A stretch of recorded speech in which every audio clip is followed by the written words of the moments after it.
फैगौ विधानसभा बिसायख'थियाव भगबाना बे समाव इसोरा बिसायख'थि गेलेगोन इसोरानो बिसायख'थि गेलेगोन बे बाराव विधानसभा बिसायख'थियाव भेरगाव बियाबाव एबा भेरगाव विधानसभायाव बे समाव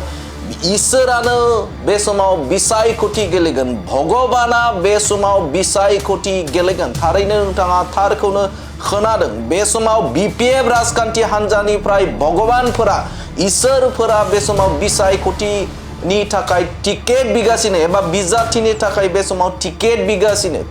बिगासिनो दं भगबानफोरा इसोरफोरानो बे समाव बीपीएफ राजखान्थि हान्जानि थाखाय टिकेट बिगासिनो होननानै बाथ्रा बुंथिदों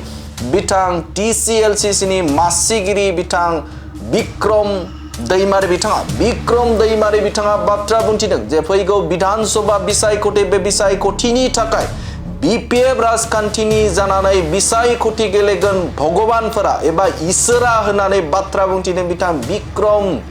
बिक्रम दैमारी बिथाङा खाथिसिनावनो जे आसाम विधानसभा आरो बे विधानसभानि थाखाय गोख्रों भाबै राजखान्थियारि भाबै बे समाव बिजाथि बिनाय हाबाफारिया सोलिदों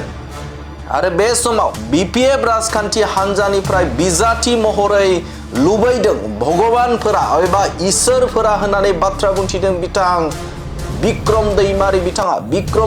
बिथाङा बाथ्रा बुंथिदों जे भेरगाव विधानसभा बियाबनि थाखाय इसोरनि मुं एबा इसोरनि मुं बायदि बैफोर बिजाथिफोरानो भेरगाव बियाबाव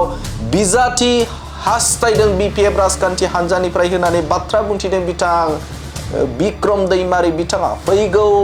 जे विधानसभानि थाखाय बीपीएफ राजखान्थि हान्जानिफ्राय भगवानजों मुं थानाय एबा बेजों सोमोन्दो थानाय बै सुबुंफोर दुर्गा दास बर' बेबो इसोरनि मुङानो दुर्गा होनोब्ला जों इसोरखौ मिथियो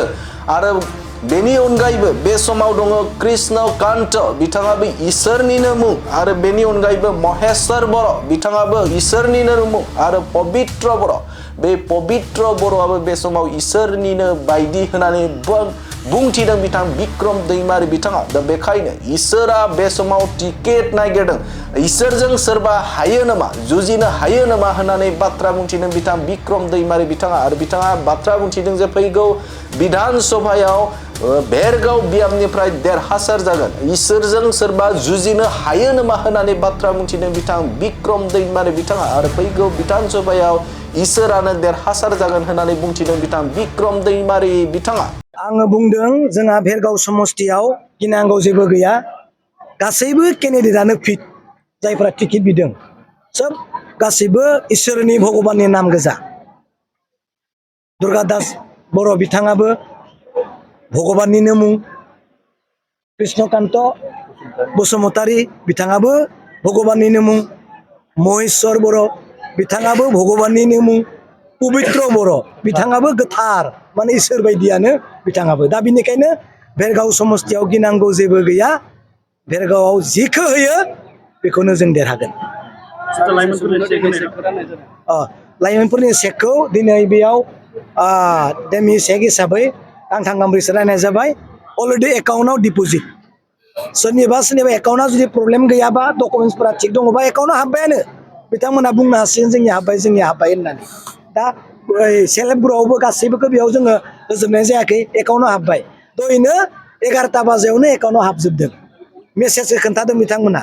दा गासैखौ जों एनाउन्स खालामना होयोबा मिटिंनिफ्राय ओंखारलांगोन बेनिखायनो बयबो समस्तियाव जोंनियावल' नङा गासैबो समस्तियाव माने एकाउन्टआव माबा खालामनाय जाबाय बेखिनियानो दा जोंहा हाग्रामा मुलियारिया जेखौ बुङो बेखौनो मावो 5टा माहायाव 5टा गेरान्टि जों दिनै मावफुंनो हादों थेंक इउ बिब्दिया जानो हागौ नंद्रायबो नङा